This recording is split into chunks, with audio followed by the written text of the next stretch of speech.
Yesterday, UK government promised £1.5 billion to keep our venues shut. Seems absolutely crazy to me when I can show you a way that we can open up in full and safely. Want to find out more? Keep watching the video and read the blog below. We all know that the live event and music industry is facing one of the biggest challenges it has ever had to do. It looks like it's falling down one of the biggest cracks in the pavement that the government seems to be creating at the same time. It's all the more the shame when it doesn't need to happen, because I'm here to tell you there is a way that we can open up, and it is 100% safe, 100% secure, and what's more, the government get all the data they need to manage this disease and help us get out of the crisis.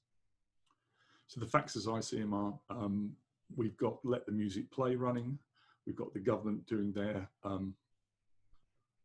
best effort at creating a solution. And the most interesting thing I've read and written about in the last few weeks is Melvin Ben's plan, because it seemed to make sense. It was the first bit of organised thinking. Where it fell down was the testing, because the testing is slow.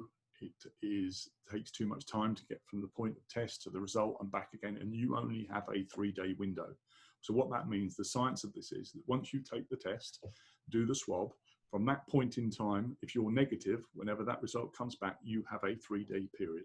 So if that test doesn't come back to you till a day and a half after you've taken it, you've only then got a day and a half to know that you are clear before you will need to be tested again. So the big problem is delays in testing, the fact that it has to go to a laboratory to do it, and the ever shortening window of opportunity that arises after that. The principle behind Melvin's idea is brilliant if he can make it work. So this is what I would do to try and help that process. And if we can make this come together, I think we've really got an opportunity that you can get behind. So I came across a system which is a very good friend of mine, a guy called Nick Lambert come up with, and it emanates out of the travel industry, international flight. There's no end of other industries that face the same solutions we have. So let's put that into the context of, say, London, and how we translate transport and events into the same thing. TfL and the tube stations currently running massively under capacity because people haven't got the confidence to go and sit in a tin can underground and sit with people doing it. So there's a motivation possibly there. Key factors about Nick's new system is leading edge technology, is that they reduce the time taken from the test to the result from 36 hours to more like 36 minutes.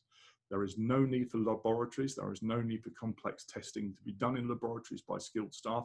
The whole system is automated. That works in conjunction with an app platform called iWarrant, which acts as your passport to do whatever you want to do in the 71 hours or so after you have that test result. So let's look at the possibilities, what that might look like for a weekend.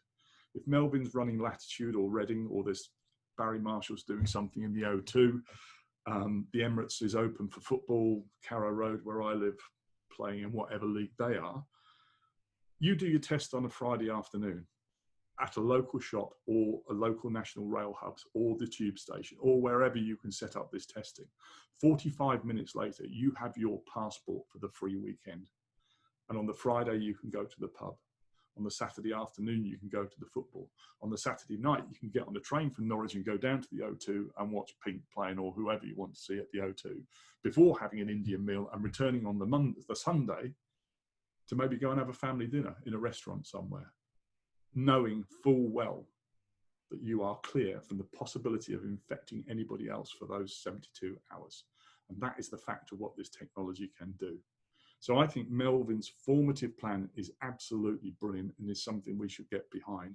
What I hope I'm doing is bringing the technology to make that plan work. And I'm looking for your support and help to get this out to the widest number of people that we can.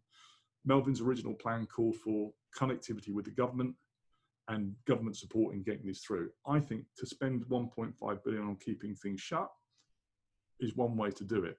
If we could divert some of that funding to open everything up, I think it's a much better idea. And it can be done, that I assure you. Thank you for watching. If you want to get in touch, john@thefloorbox.com, happy to talk to you. Come to thefloorbox.com, you can find me on a contact email there, or the phone number is on there, which is 0203 286 7463. I want this to happen. I want our industry to get back, and I hope you can help. Let's get together. Let's make it happen. Thanks for watching.